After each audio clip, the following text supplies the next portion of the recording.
Welcome to Invest in Yourself, the Digital Entrepreneur Podcast. Join the podcast mogul Phil Better as he interviews successful entrepreneurs that make their living in the digital world. Now, let's join your host, Phil Better, and his special guest today on Invest in Yourself, the Digital Entrepreneur Podcast. Welcome back to another episode of Invest in Yourself, the Digital Entrepreneur Podcast. I am, of course, your host with the most, Phil Better. And today I'm very excited because we have an expert whose expertise is in transforming marketing data into tangible growth, which is unparalleled. Our guest today is a seasoned fractional CMO who steps in when CEOs are overwhelmed with the data and matrix, but can't see the path through those, can't see the path to turn those insights into revenue and growth. His unique ability to code complex data and craft actionable strategies has made him a sought-after expert across a wide range of industries, including travel, software, media, zoos, and of course, the big banks, money. Yes, even zoos and banks are more alike than you think. But his knack for turning confusion into clarity and data into dollars has helped countless organizations achieve their growth targets. Today, he shares the insights and common challenges businesses face in leveraging their marketing data and strategies he uses to drive success. So get ready to dive deep into the world of data-driven growth. And please welcome an amazing guest that I've had the pleasure to chat to and will be chatting to more, Mr. Peter Murphy-Lewis. Peter, thank you so much for being here. I'm excited, Phil. I'm glad you're excited. A little hint to the audience. I am going to be interviewed by Peter for his podcast a little later on. He does a bit more of a deep dive. So this is him actually going to be feeling how I interview instead of asking me about it from a more different side. So I'm excited for this. What's funny is that we crossed paths not knowing it wasn't intentional, right? Like I reached out to you because you've interviewed Kyle from Web Street, and he said that you are a great interviewer and we should try to have you on our program. And at the same time, my team was talking to you about me joining about my role as fractional CMO. So really cool. I geeked out on you in the last 2 weeks. Had forgotten that I was going to be on here as a guest with you. That's pretty cool. Oh, I love how the world just serendipitously brings people together. As if there were only 50 podcasters out there in the world. No, there's thousands, right? I mean, and your show is big, and it's specifically you're in an investment space, an entrepreneurship space, not the same as mine. Mine's fractional chief marketing officer space. So the fact that happened is pretty funny. Yeah, I love it. And I'm very excited to have you on. And I want to know first and foremost, like I always ask all my guests, is what made you decide to become an entrepreneur? Because being an entrepreneur isn't the funnest gig sometimes with the stress that we have, but you're doing an entrepreneur, but you're a fractional kind of entrepreneur at this size for multiple places. Yeah, so mine was somewhat accidental and then somewhat my hand was forced. So I'll give you the fast version. Go back to 2006. I had just finished my master's degree in South America in international politics.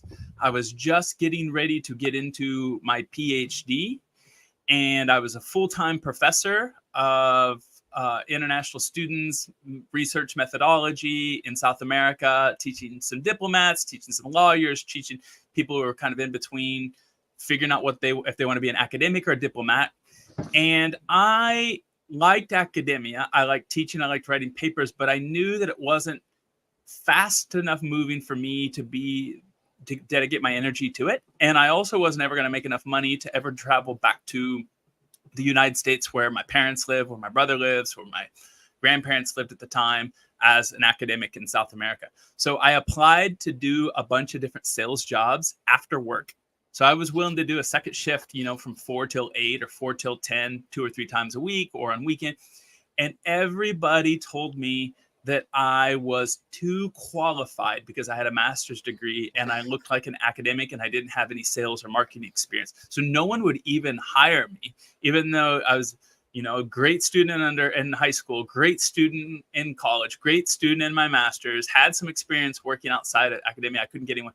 So I created my own company in 2007 because no one would hire me. Now, there's a lot of regrets after that. It was hard. It was really, really hard. But it did let me break out of academia. That's insane. You were overqualified to be a salesperson. That's the first time I think I've ever heard someone get turned down because they were overqualified. Yeah, and I was ready to hustle. I would have English classes to corporate South America. I think I would have been a great salesperson. I ended up being a good salesperson for my own company, so I think I could have sold anything. But I still wish that someone would have hired me, and I wouldn't have gone through trying to learn everything with my own dollar in entrepreneurship. But I would have ended up becoming an entrepreneur. My grandfather was an entrepreneur. He bought a small bank in 1970, I think for about $1 million, and never paid it off until almost when he passed. My father grew that bank into a medium-sized bank with 10 plus locations. I have entrepreneurs all around me, so I think I would have ended up there anyways. I love that. It just happened because I couldn't get hired. Couldn't be hired after teaching people how to international politics. I love how it just switches. You're going from international politics, which is kind of marketing, if you will. You have to market the business or market who you are, to being a marketing salesperson. How did you become the fractional? Like, how did you go from even touch the world of fractional CMOs? So the story from there, and I'll try to give the abbreviated version, is I dabbled in academia, started my own travel company, got into TV as a political analyst for CNN. There, I got my own TV show in 2017, where I've hosted 4 different seasons and 2 different shows. And in 2020, I got recruited by who now is a friend of mine, the CEO of a troubled enterprise SaaS company, so software as a service, software company in the healthcare space. And he asked me to help come turn that company around for the private equity and then help sell it off and improve it. And doing that process of turning around a distressed asset that had, severe churn, had to do a complete rebrand, had to grow this, business that was tanking during COVID when you couldn't go into a nursing home and do sales, was so challenging, but so fulfilling. I realized while it might be safer to be a VP of marketing or to be a marketing director and only work on one problem at a time, it wasn't as exciting. So I prefer to, as a fractional CMO, work with lots of different clients at one time, solving their big problems. They might not be able to hire a chief fractional officer on their own because salaries can go, from 250 up to 600,000, but they could rent a CMO for a day a week, 4 hours a week, 12 hours a week. And that person brings in lots of strategy beyond just execution. And so it's that jump from entrepreneurship of 15 years in South America to this awesome turnaround gig that I got in private equity. That experience of solving problems with others was so invigorating that I realized I wanted to keep repeating that process. I love it. I love how you went from, I have my own business. I need to start my own business because people think I'm too smart for their business, which if I have a business owner, I would love to have someone who's smarter than me because that just means I have a better resource. But hey, not everybody thinks the way I think. To now you're helping businesses with a role that they may not need 24/7, 7 days a week. And you get to touch on so many different industries at the same time. Mm-hmm. How do you deal with the overwhelm of this? Because, you may not be fully invested in the company. I don't know if you have how they're paying you and structure like that, but it's not your company. So you're not fully invested. It's not your child. And you're not there every day of the week. How do you stay invested in those businesses at that point? Because you have, like, they're renting you for a day, so it's not really yours. Like, how do you keep aligned? I think I'll try to answer your question on a couple different fronts. the first one, the way that I manage it energetically is I try to only embrace one huge client slash AKA one huge problem at a time. And I don't move on to another huge problem until I have that first problem solved, and then the execution and strategy and tactics around the solution, not necessarily on autopilot, but it's headed in the right path. The CEO, the board, the executive team knows that they can now, how they can make revenue, how they can make sales off of organized marketing. So that's the first thing. From an energetic point of view, I try to solve one huge problem at a time. Once it is then on autopilot, I will bring on another client. So I am not engaging huge clients more than 2 or 3 at a time. And I would never take on one until I don't have the other one already kind of solved. From a interest or vested interest point of view, I usually try to negotiate a performance, a compensation that is highly affected by my performance. And so I will negotiate low prices of ongoing fixed fees, and then based around certain results, a much higher bonus than they would if they were just going to pay me an ongoing contract. That's interesting to anyone who understands sales and bonuses and motivation. And it also helps me get good clients better, right? I'll have first more people interested in me because I'm willing to negotiate that, which means if I have more people, I can choose the ones that I know that I'm going to actually create success for and have a better income. And then I think, and then the third thing that I would mention, this might be hard to understand. I'll do my best because I don't think I've ever tried to explain this to someone else, is I have a team behind me of anywhere between 8 to 15 people at a time. Most of them have been with me and were trained by me. So I will put people of my utmost trust that I've trained in certain projects at a time, and they'll keep me informed. So I usually have a daily check-in on each one of my big clients with whoever my project manager is on that client. They bring only problems to me that they don't know how to solve with what they think they should do.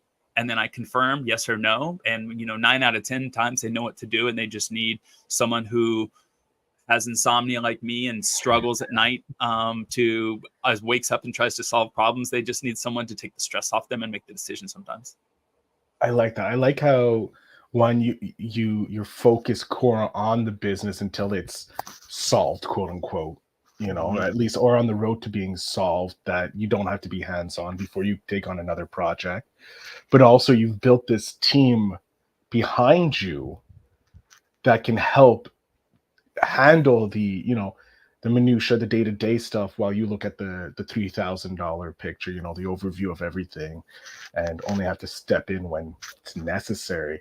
That strategy of building a team like that, has that been something you learned really early from having entrepreneurs all around you, or was that something that you had to learn and it was like a knock on your head because of the lesson that it taught you? This is I'm glad you asked. It's not. I've probably only shared this with 3 or 4 people because I think it's hard to replicate. But when I was running my travel company from 2007 to 2019 in Chile, we started to receive a lot of French intern applicants who would come to South America, to Chile in particular, for 6 months. And oftentimes they would want to do an internship, especially if they're coming from a business school or a marketing degree or a tourism degree. They were expected to do an internship abroad, and that would help them learn Spanish, help them improve their English. Plus, they would learn real marketing strategy. Well, that was 2008 or 2009. By 2010 or 11, I was having probably 15 to 20 international interns come through my travel company per year. And I would have it set up so they would overlap each other by a month and then train each other. And they were getting mini MBAs in marketing and sales and in business from doing an internship with me, because they were thrown into the pool or into the lions right away. And that process taught me how to motivate a team, how to set up standard operational procedures, how to set up training, how to set up that a person who has limited professional experience comes into your business at 20 years old with probably never having worked before, how in 1 month you can teach them to not be an intern that fills up coffee, rather a data entry, rather they can contribute to your team. That process just over and over and over. And I loved working with international French interns in particular. I had interns from all over, from the US, from Canada, from China, but the majority were from France, and I really enjoyed how they approach problems. And I learned how to turn that into a system that was beneficial for them, for me as a manager, but also for my company in terms of revenue. That process I then replicated in the private equity example that I gave, in zoos that I've worked with, banks that I've worked with, and then in my consulting agency. Almost every single person, every single one right now on my team at one point was an intern with me, except for one. Every single person. So you learn what they're great at. You learn what they think about. You learn what motivates them. So Phil, when an intern comes in and works with me, whether it be under a client, with me, or my travel company, the first 30 days that they work, they receive an automated Google survey that goes to them before they close their computer. And I would say the question that's most important that I ask in there is, what is one thing that you have done great today in your role? And they usually tell me something that they're proud that they've done. And the words that they tell me what their love language is. And I live and die by the book, 5 Languages of Love. If I can figure out the way that you want to be appreciated, which is usually the way you compliment yourself, then I can motivate you by appreciating you in the words that you need to be appreciated. And I think that's the most powerful growth hack, psychological growth hack, and growth hack not in a negative word, rather growth hack in understanding how humans want to be understood and how they want to be connected, that has had the biggest impact on my life. And I'm writing a book about it. It's called Mastering Internships. And it's talking about how you can motivate people by understanding them. And it's this internship model. It should be out in the next 6 months. I can't wait to read it. That is definitely going to be on my to-do list to read that book, because I haven't started, but I love the idea of empowering interns so that they get all the skills they want and need to make sure that they're started off. Because I do believe a shift in education is needed. I think the traditional path of, working in a factory or working in a cubicle is slowly going to be dying out as we change to more entrepreneurial ventures, and having a basis of understanding how to train or how to even be a better employee is huge, especially the young people who haven't really been in the workforce, like as older, veterans, if we will, of the corporate worlds. You mentioned, obviously, training is probably the best growth hack or being an intern and learning about how the love language is probably the best growth hack. And it's a great piece of advice for any entrepreneur to learn that. I want to know, what other ways do you invest in yourself to keep yourself being not maybe at the best of your abilities, but make you a better version for your future vision of yourself? I love this question. I don't remember having anyone ask me it before, at least not in quite some time.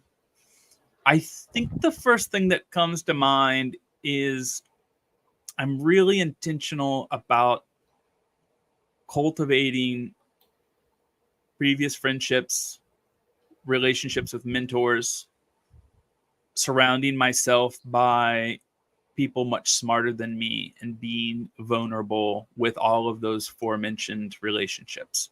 So if you, in my circuit of, let's say, 15 acquaintances,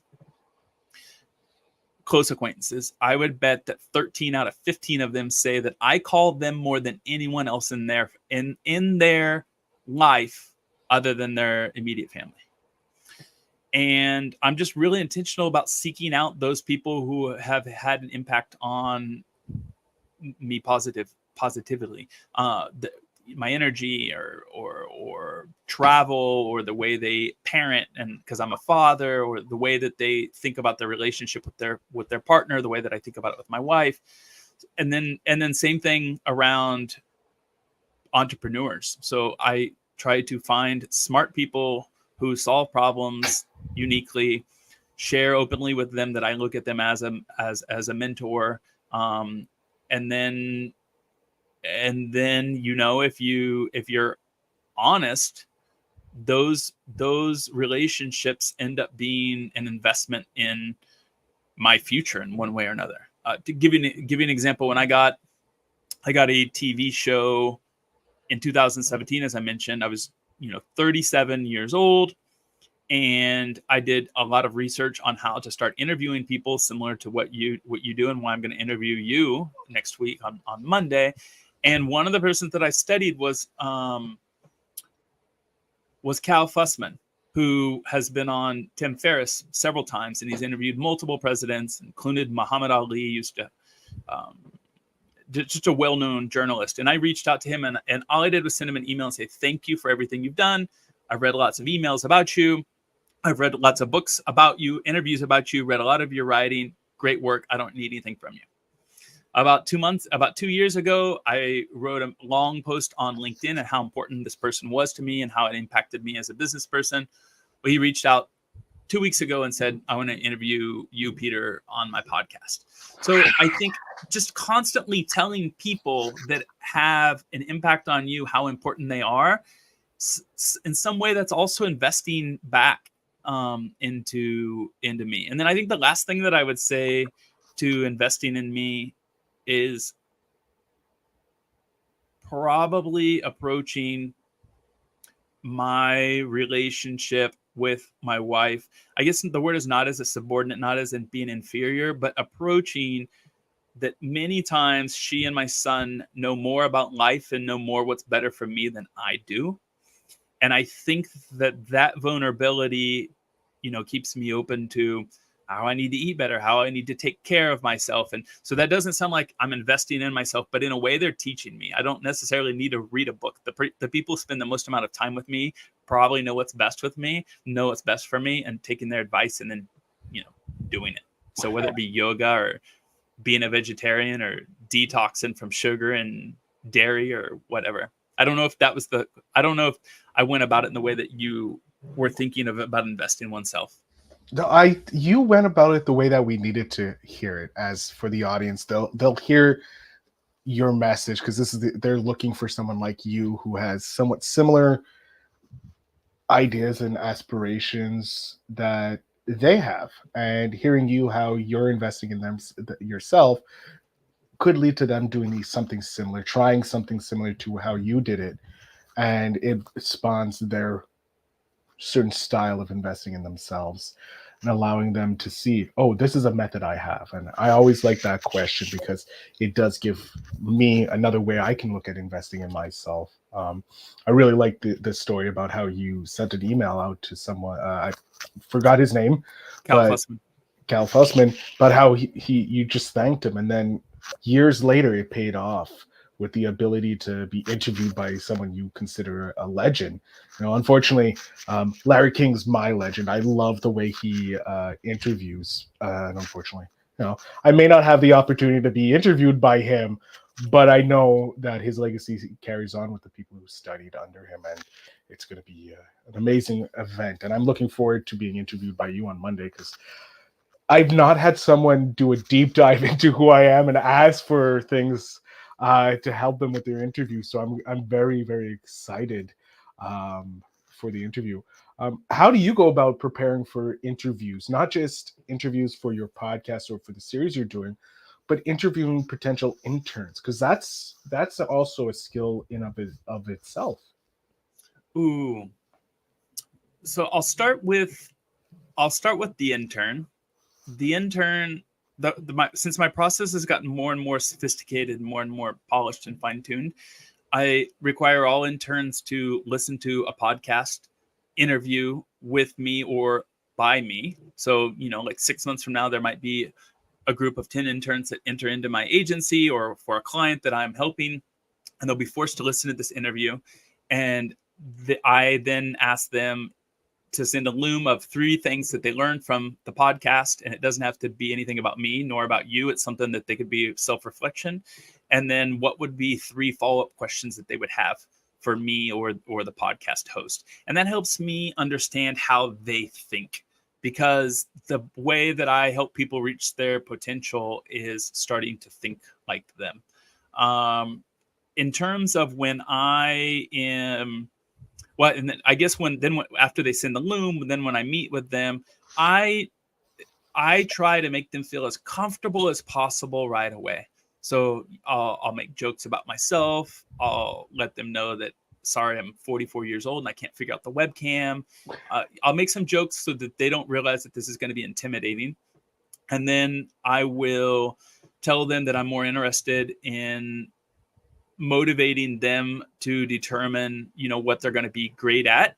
And I tell them that this internship is going to be really hard if they get it. And then I ask them what's an important failure that they've had in the last 5 years or 2 or 3 years that is embarrassing for them to share. And then I say them, and I don't really care how much you failed. I don't care, if your wife left you or if you went to jail for 6 months, if you were homeless for a month. I want to know how you got back up and what was the motivation that made you get back up over that failure. And I tell them that before they answer the question. So they relax that I don't really care how they failed. They tell me that. And yes, I listen, but then I'm really interested about how they get back up. Because in marketing, especially if you're a fractional chief marketing officer, you're going to fail a bunch of times.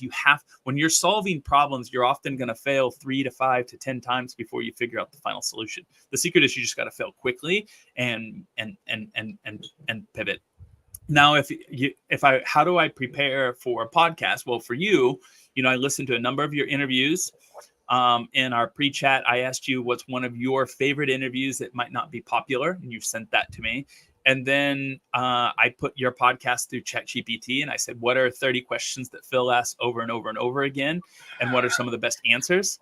And then I'll prepare, what are some unique stories that Phil shared on his podcast that I should dive deeper into that his audience would be in. So I'll use ChatGPT plus my own experience. And then on Monday, you're going to realize that I'm often trying to figure out how you want to be appreciated, what motivates you. I think those two things will help me tie in the rest of the stories that will be interesting for your audience.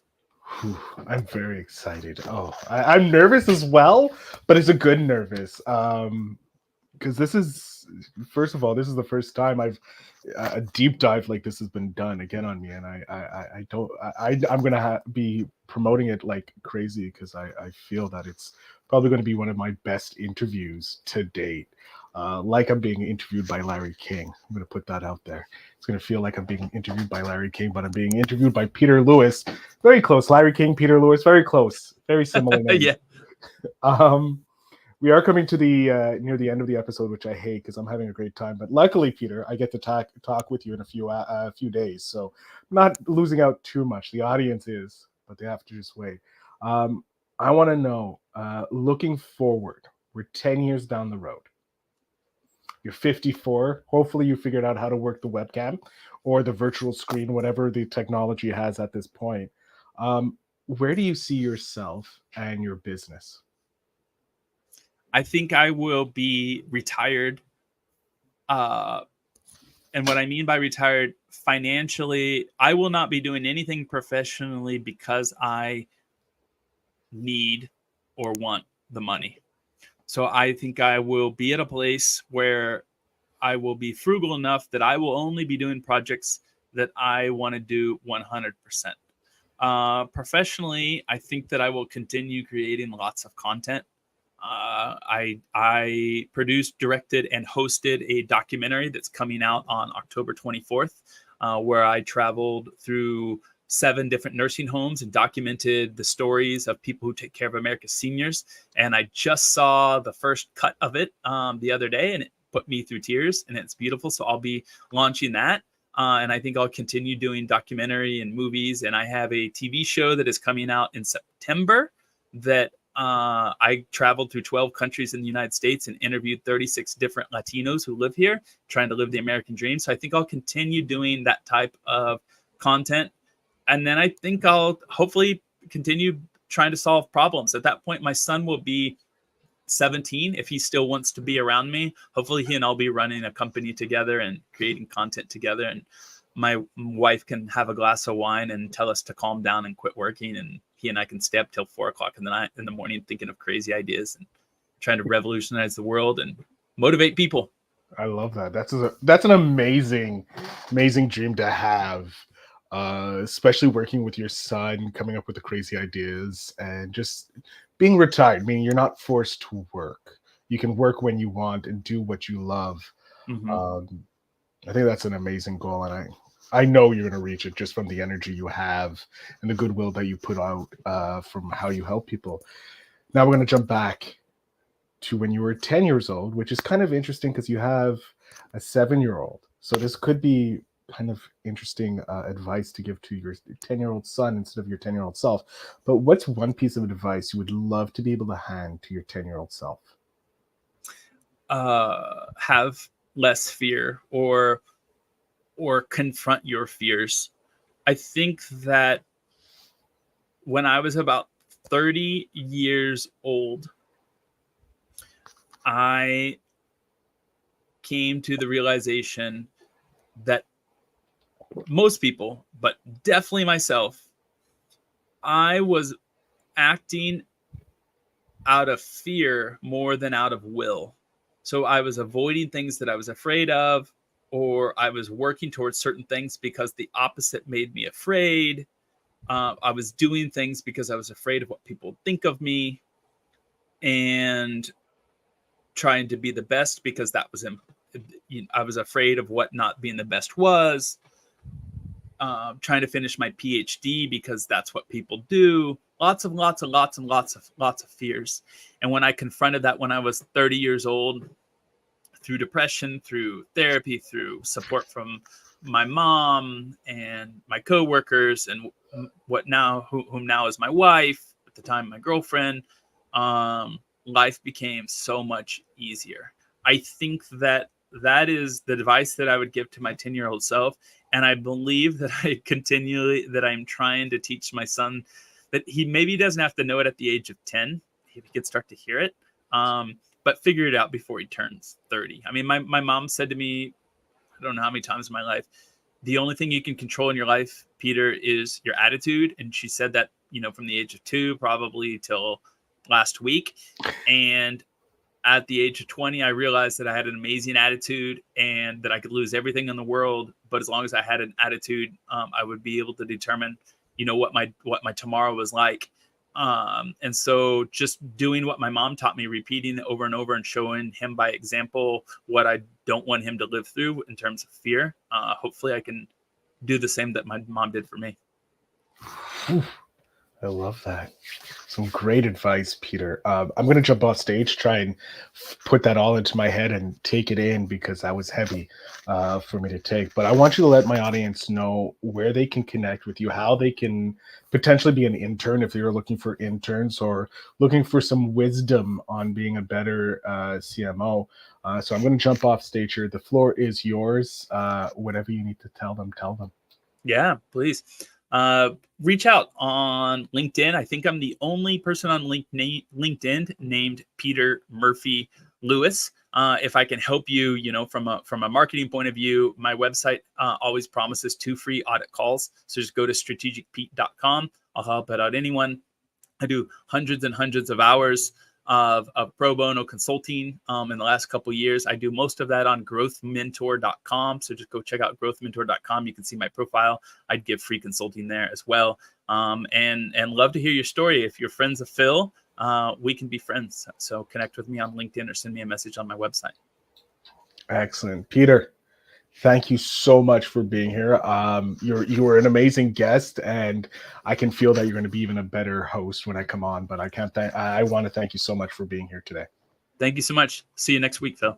I'll see you next week. To my audience, make sure you check out the show notes down below to connect with Peter and get those free audits that are always going to help you become a better version of yourself. So I thank you very much for listening. Thank you, Peter, for being here. And remember to always invest in yourself.